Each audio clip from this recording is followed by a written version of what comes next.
Over the months, it seems coronavirus mutated into a political virus in Washington and in Montgomery. Joining us tonight to add some perspective is Way 31 political analyst and radio host Dale Jackson.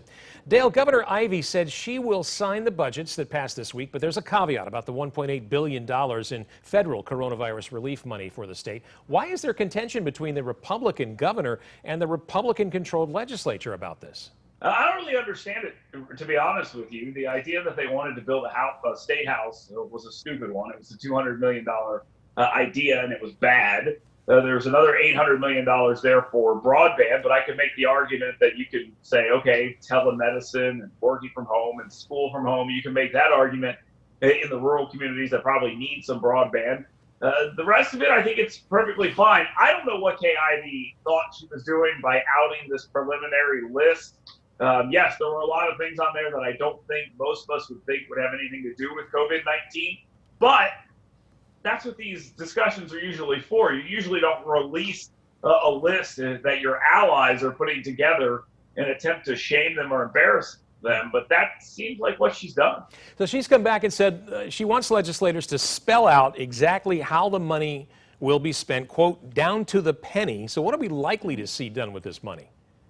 Well, I think you're definitely likely to see nothing but coronavirus and COVID-19 stuff, which is exactly what it should be. The federal government said, look, you can't even use this to build the state house if you wanted to, because of the strings attached. You're going to see money for personal protection equipment. You're going to see money for hospitals and things like that. All of this is going to go to things that involve the coronavirus, and that's exactly what it should do. I don't have any problem with this. It's just the way they did it just makes it look bungled and silly. It didn't have to be done this way.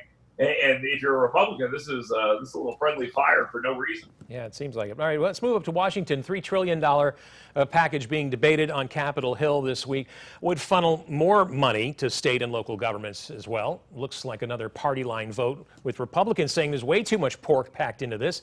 Speaker Pelosi says, hey, this is just a starting point for negotiations.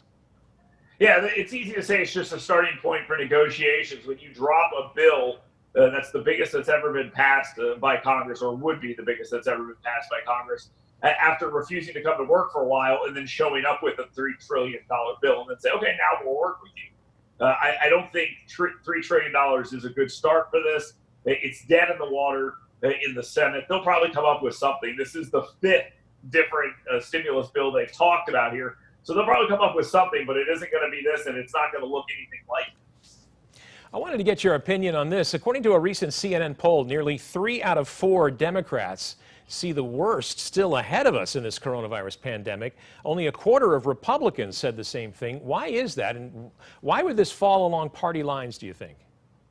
Because we're ridiculous as a society, and everything is political now, absolutely everything. And I think if Barack Obama was president, those numbers would be probably not flipped completely, but they would go the other way. And I think this is just pessimism on the part of Democrats. They think that they're not doing enough because they've been told over and over and over again by a media based out of New York City and Washington, D.C., that not enough is being done. And there's some truth to that. But then they beat up on places like Georgia and Florida, who have Republican governors, when it seems like things are going okay there. And they praise New York, which seems like an absolute disaster comparatively, and it just becomes this party battle.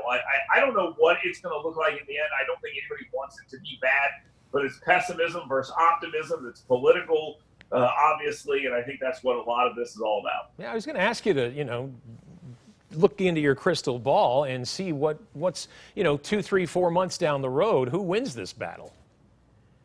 Oh, God, I don't know. I look at the 2020 election and I try to frame it this way. They didn't ask this question, but this is the way I would look at it. Is Joe Biden going to run around the country telling purple states they need to stay closed? I mean, is that going to be the argument he's going to make? Well, Donald Trump says, open up, we're getting killed here. This is ridiculous. Our economy is dying. If that's the argument, I don't like Joe Biden's odds. So I can't see that side of the argument remaining where it is right now. It just can't.